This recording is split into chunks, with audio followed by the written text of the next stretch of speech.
dignity in fair Verona, where we lay our seed. From unsigned bridge break to new mutiny, where civil blood makes civil hands and teeth. From fourth and fatal loins, these two foes, a pair of stars, crossed lovers take their life, whose misadventure victims overthrows. Do with their death, bear with their parents' strife, the fearful passage of their death-marked love, and the continuance of their parents' reach, but their children's end. Not could remove, is now the towards traffic of our stage, the which, if you with patient ears attend, what here shall miss? Our toil shall not strive to mend. Stop fighting, everyone, please, be slow, relax. Benvolio is Lord Montague's nephew, the total friend of Romeo. Also, Tyba, Juliet's cousin, who is very aggressive, is rash to attack with Benvolio.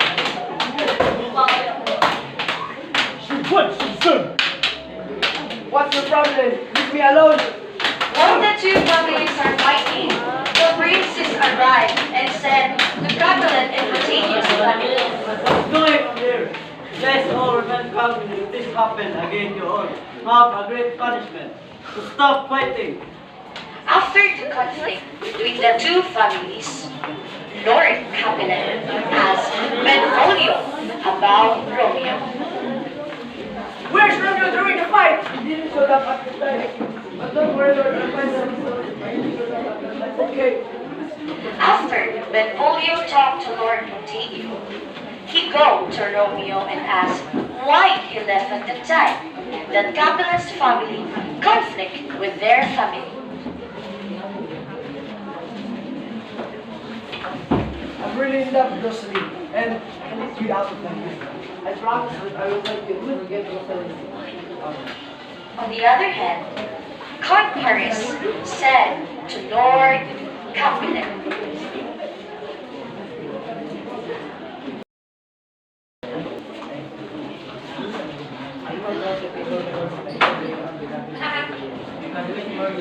Yes, because now Juliet and the party is not, I will invite you our business that you can meet my daughter. meanwhile, the servants of Capulet's family is walking around the town to invite people to game and Capulet feast. But there is a problem. The servant is cannot read, so he stopped Romeo and Benvolio to ask why he left at the time.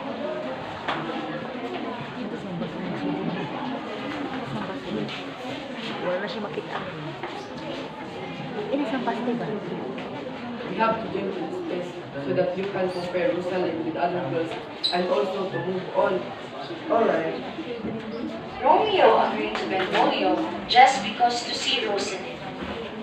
After that, Lady Capulet, Juliet, and his nurse talked that Paris wants him to marry him.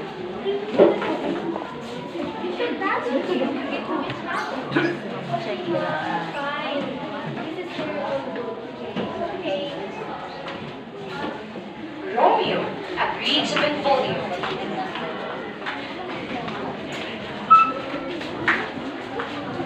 Just after that, Benvolio and Romeo has arrived at the feast and wearing a mask. Then, surprisingly so, Juliet dancing with Paris. Juliet and Romeo is ready to dance with them.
So, Lord Capulet said,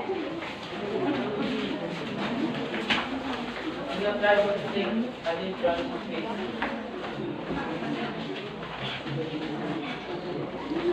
After that, Romeo decided to confront Juliet.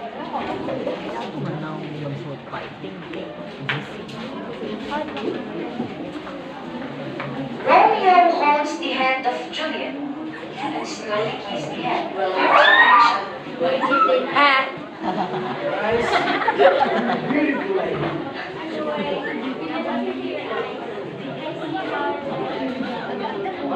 While the two talking each other, one of them is trying to figure out if they're providing funds.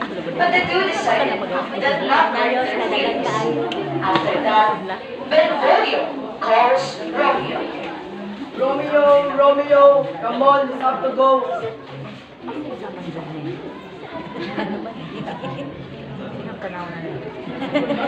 After the feast, Romeo decided to back in Capulet's town and ditches her friend to visit the girl he met at the feast. So,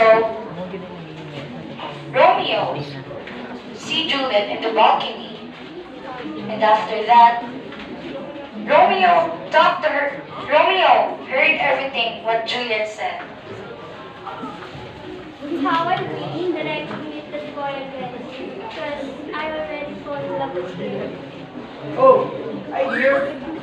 Oh, hi! What are you doing here? Our servant can see you. It's not important. Important is you finally don't take it seriously. What's your name again, little lady? By the way, I'm Romeo. Romeo will take you. And you? I'm Juliet. Juliet Capulet. Wow. Your name really fits your personality. Truly beautiful. Romeo and Juliet is getting to know each other, but after that, they question to each other how to work the relationship. If our parents know that we're in a relationship, I'm sure they will gonna kill us. Don't worry. I have an idea to work this relationship. But how? While Romeo and Juliet were planning toward the relationship, Tybalt is walking around to see, and with his dog, and the dog smelled Romeo. So Juliet rushed behind Romeo.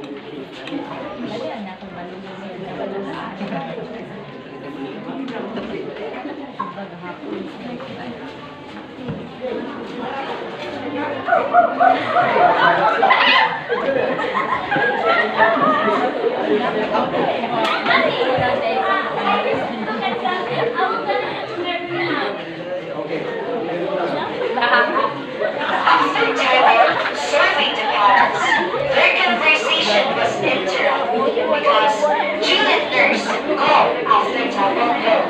Juliet, come on, it's time to sleep. Okay, I'm coming. I'm really sorry, Romeo, but I have to go. And you should also have to go because maybe someone will see you now. Okay, sure. Tomorrow, after the night, Romeo asked Friar Lawrence if he can conduct a marriage ceremony. Friar Lawrence, can you please conduct marriage ceremony for us, Juliet? Oh, you already got Daffodil? Yes, This girl really aligns. Even if Friar Lawrence agreed to Romeo, he also thinks that he's gonna bring a peace for both families. So, he continued on Romeo's decision. On the other hand, Juliet asked her nurse that if she can ask a favor. Nurse, can you please tell Romeo that I want to listen? You will really get me in danger with your protection to that. Please, nurse. Alright. Yes, thank you, nurse. You're the best. Nurse find Romeo and tell that Juliet was one who met him to talk, but Romeo said, I'm sorry, nurse, that this woman go to Friar Lawrence's house. Alright, I will tell her. Thank you so much, nurse. however, Mercutio and Benvolio said to Romeo that he should.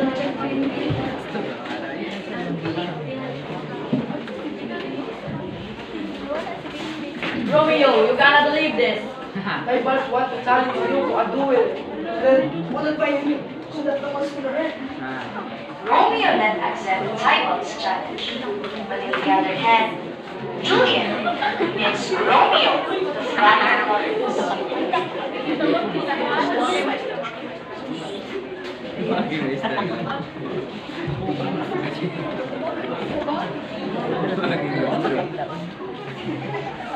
She's mad, Evans, but she's only young. After all, Star was giant now. Jenny, When the time is gone, you never heard of exchange of joy and shirt. Forgiveness and condition. while Friar Lawrence and Romeo talking to each other. Juliet arrived at the church. here comes the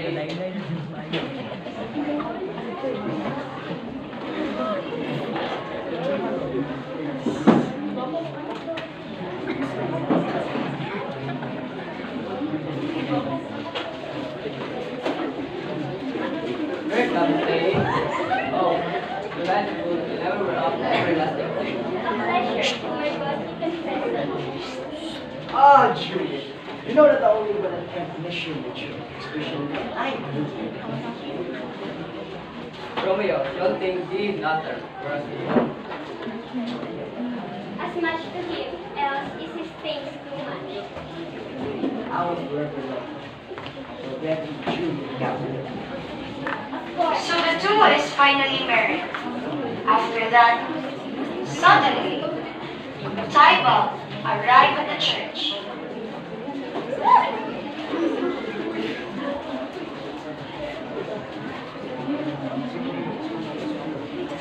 Tybalt shouted to everyone. Where the hell's that guy, Romeo?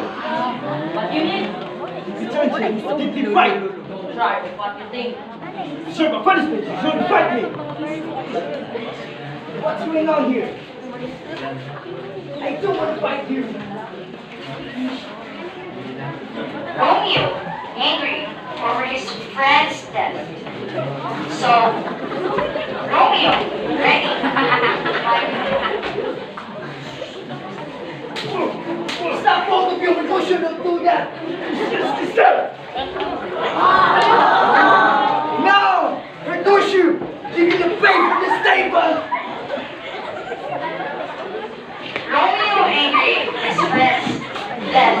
So Romeo, ready to fight with Tybalt.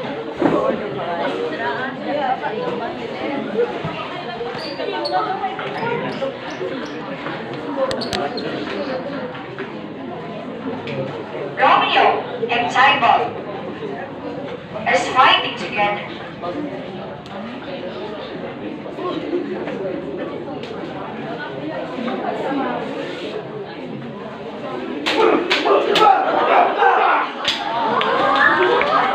You deserve that. After Romeo successfully killed Tybalt, he decides to leave. Then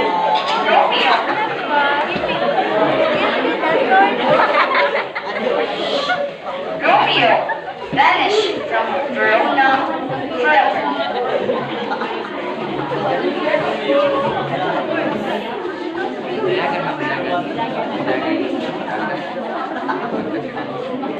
After the news spread on the city, and the sad news is hearing everything is said. Juliet nurse tell Juliet what happened. Juliet! My love is gone. What?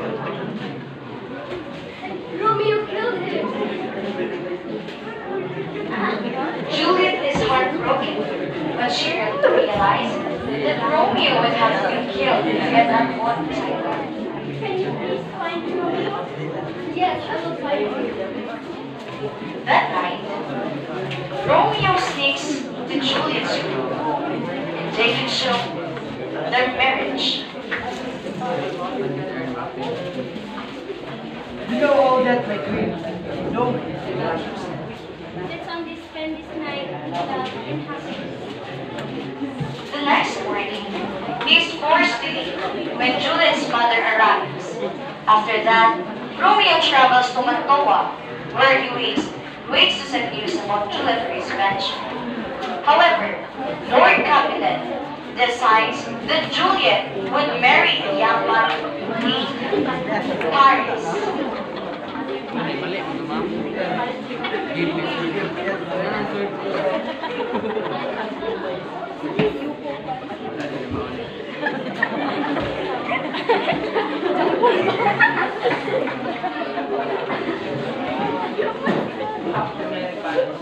That's all your decision I want to follow. This is for your own good, so please follow us.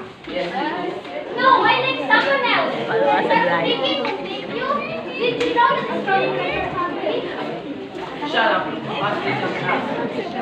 After that, Lady Capulet and the nurse refuses to enter Juliet, but she insists that they leave her side. Meanwhile, Juliet visits Friar Lawrence for help. She wants to run away. Paris more than to marry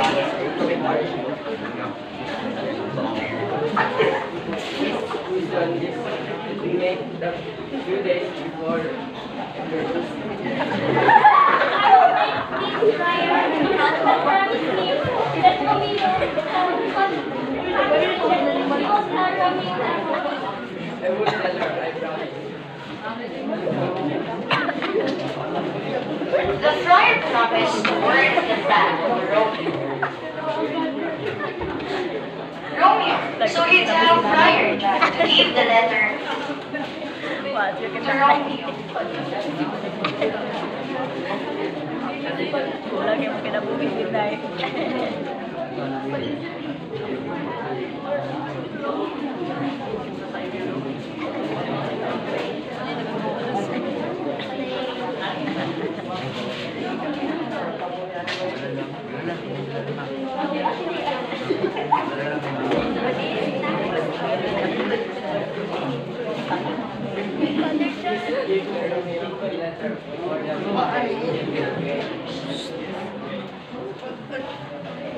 And after that,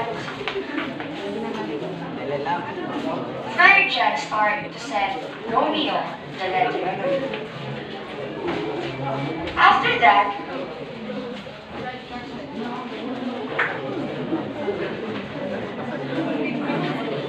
Juliet drinks the potion.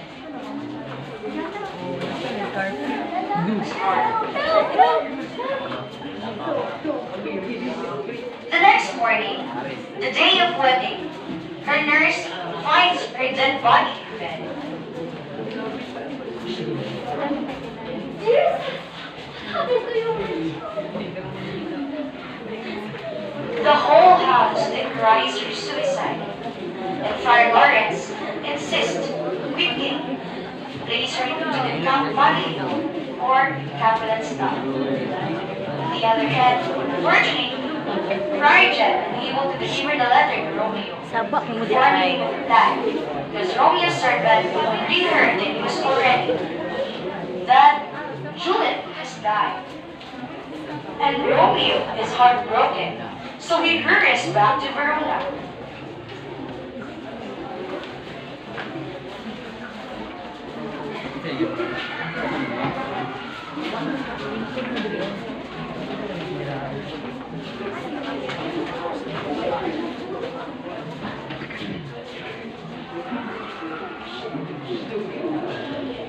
Romeo buys a potion from apothecary. Finally to decide why I'm here.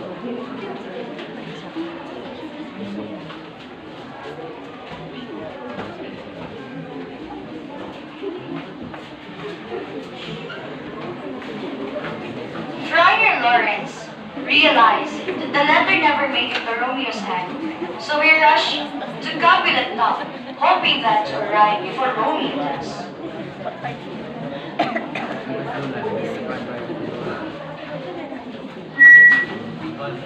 I need to hurry.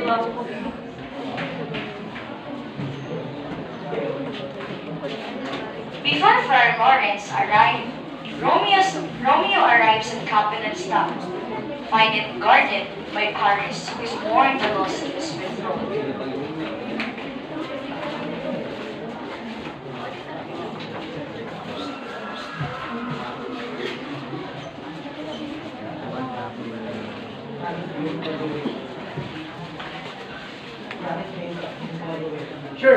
with no hesitation.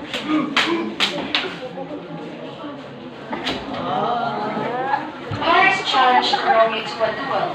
Romeo quickly kills Tybalt, then carries Paris back into the grave and set it down.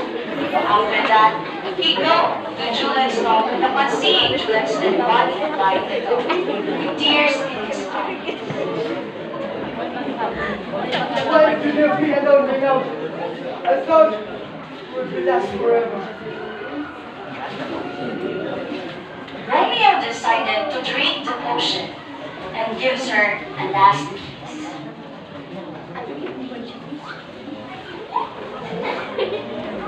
Juliet, wake up! He tries to convince her to flee, but upon seeing Romeo's dead body, she saw the bottle of poison, but it's empty. So she seizes Romeo's dagger and stabs herself.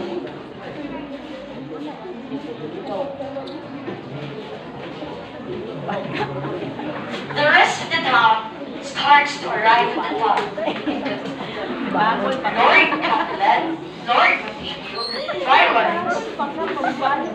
He explained the whole story, and Romeo's letter confirms that after that, the two families agreed to settle their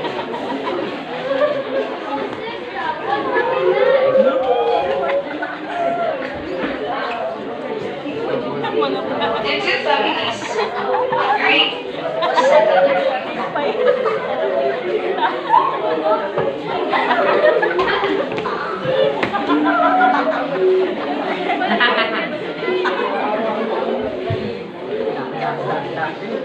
Lord Captain and Lord Matthew home with you.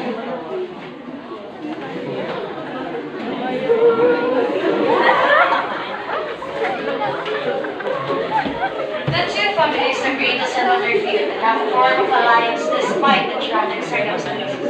And that's the story of Romeo and Juliet from Rapid Shakespeare. The end.